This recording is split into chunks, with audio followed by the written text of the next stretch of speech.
ভুট্টা করি এরপরে আপনি আমার ভাইবা যে কোনো প্রয়োজনে খবর দিবা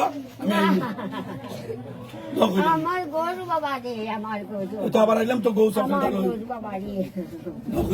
আমিও খেয়াল রাখবো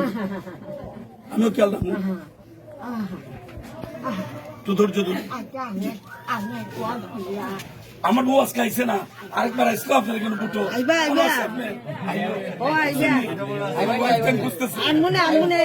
আমি চলে ইসলাম বাবির চলে ইসলাম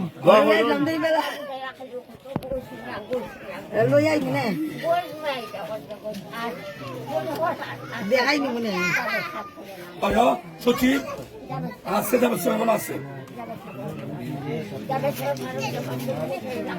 না আপনি ধৈর্য ধরুন হান্নুন্যা দোয়া করুন